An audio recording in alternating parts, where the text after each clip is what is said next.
நேபாள பெருவெள்ளம் தொடர்பாக நேபாள பிரதமர் பாலேந்திர ஷாவுடன் பிரதமர் நரேந்திர மோடி தொலைபேசி வாயிலாக பேச்சுவார்த்தை நடத்தி நேபாளத்திற்கு தேவையான அனைத்து உதவிகளும் செய்து தரப்படும் என்று பிரதமர் பாலேந்திர ஷாவுக்கு உறுதியளித்துள்ளார். அண்மை தகவலாக பார்த்து வருகிறோம். தகவல்களோடு இணைகிறார் எமது செய்தியாளர் செல்வராஜ். வணக்கம் செல்வராஜ், இது குறித்த கூடுதல் விவரம்.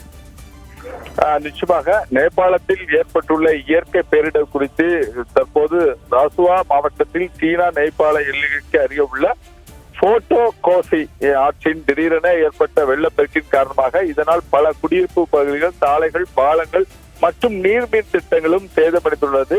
இதன் தொடர்பாக மண் சரிவு, பாறை சரிவு ஏற்பட்டிருக்கலாம் எனவும் அதிகாரிகள் முதல் கட்டமாக அந்த விசாரணை என்பது மேற்கொள்ளப்பட்டு வருகிறார்கள்.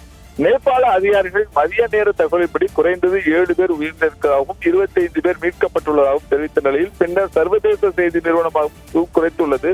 8 முதல் 9 உயிரிழப்புகள் குறித்தும் தெரிவிக்கப்பட்டுள்ளன. மேலும் பல காணாமல் போயிருக்கலாம் எனவும் அஞ்சப்படுகிறது. நேபாள ராணுவ ஆயுதம் மற்றும் ஆயுதப்படை மற்றும் காவல்துறையின் மீட்பு பணிகளில் ஈடுபட்டுக் கொண்டு வருகிறார்கள். 14 ஹெலிகாப்டர் மூலமாக தேடுதல் பணியும் தற்போது மீட்பு பணியும் பயன்படுத்தப்படுவதாக கூறப்படுகிறது. ராசுவா மட்டுமின்றி தாதிக்கு, சித்தவார் உள்ளிட்ட மாவட்டங்களிலும் வெள்ள அபாய எச்சரிக்கை என்பது விடுக்கப்பட்டுள்ளன.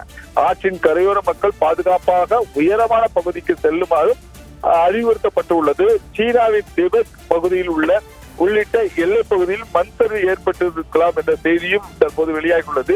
இதே போன்ற சாலை, மின்சாரம் மற்றும் தொலைத்தொடர்பு பாதிக்கப்பட்டுள்ளது. முக்கியமாக இது சாதாரணமான மண் சரிவு மட்டுமல்லாமல் மண், பாறை சரிவு அல்லது பிற காரணங்களால் ஏற்படக்கூடிய திடீர் வெள்ளப்பெருக்காகவும் மிகப்பெரிய பாதிப்பை ஏற்படுத்தியுள்ளதாகவும் கூறப்படுகிறது. மீட்பு பணிகள் தொடர்ந்து நடைபெற்றுக் கொண்டு வருகின்றன. குறிப்பாக இந்திய பிரதமர் மோடி அவர்கள் நேரடியாக அந்த நாட்டில் தற்போது அந்த வெள்ளப்பெருக்கின் காரணமாக காணாமல் போன இந்தியர்கள் மற்றும் அவர்களை தேடுவதற்கான பணிகளுக்காக இந்திய அரசு அவர்களுக்கு உறுதுணையாக இருக்கும் எனவும் தெரிவித்துள்ளார்கள்.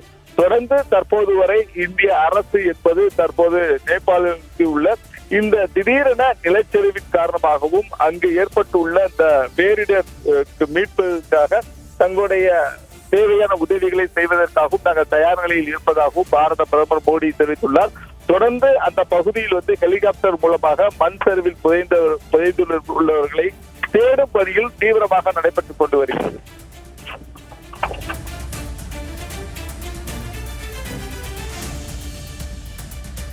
செல்வராஜ், தற்போது நேபாளத்தில் பெருவெள்ளம் ஏற்பட்டு இந்தியர்கள் சிலரும் காணாமல் போயுள்ளதாக தகவல் வெளியாகியுள்ளது.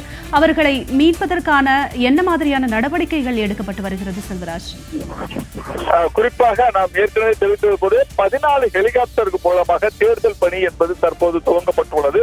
அந்த மீட்பு பணியினர் பயன்படுத்துவதற்காக பல்வேறு அந்த பேரிடர் மீட்பு குழுவினரும் தற்போது அந்த பகுதியில் சென்று அந்த மண்ணில் யாரேனும் புதைந்துள்ளார்களா, குறிப்பாக சுற்றுலா செல்லக்கூடிய நபர்களாக இந்தியர் மற்றும் தமிழர்கள் யாரேனும் இருக்கிறார்களா என்பது தொடர்பாகவும் மற்றும் வேறு யாரும் அந்த மண்ணில் புதைந்துள்ளார்களா என்பது தொடர்பாக 14 ஹெலிகாப்டர் மூலமாக தேடும் பணி என்பது தற்போது நடைபெற்றுக் கொண்டு வருகிறது. தொடர்ந்து நேபாளம் முழுவதுமே தற்போது ஒரு பரபரப்பான சூழ்நிலையாக நிலவிக் கொண்டே இருக்கிறது. ஏனென்றால் தற்போது மண் சரிவு மற்றும் பாறைகள் சரிவின் காரணமாக இது போன்ற ஒரு மிகப்பெரிய ஒரு விபத்து என்பது ஏற்பட்டுள்ளது. இவர்களை மீட்பதற்கான நடவடிக்கை என்பது தொடர்ந்து நேபாள அரசு மேற்கொள்ளப்பட்டு வருகின்றன. குறிப்பாக இந்தியாவிலிருந்து அவர்களுக்கு தேவையான உதவிகளை செய்வதற்காகவும் நேரடியாக பாரத பிரதமர் மோடி தயாராக இருப்பதாகவும் அதற்காக பேரிடர் மீட்பு குழுவினர்களும் நேரடியாக நேபாளத்துக்கு தேவைப்பட்டால் உடனடியாக அனுப்புவதற்கான ஏற்பாடுகளும் செய்யப்பட்டுள்ளன. தொடர்ந்து இது போன்று அந்த மண்ணில் அவர்களை நேரடியாக கண்டறியப்பட்டு அவர்களை மீட்பதற்கான பணி என்பது தொடர்ந்து நடைபெற்றுக் கொண்டு வருகிறது.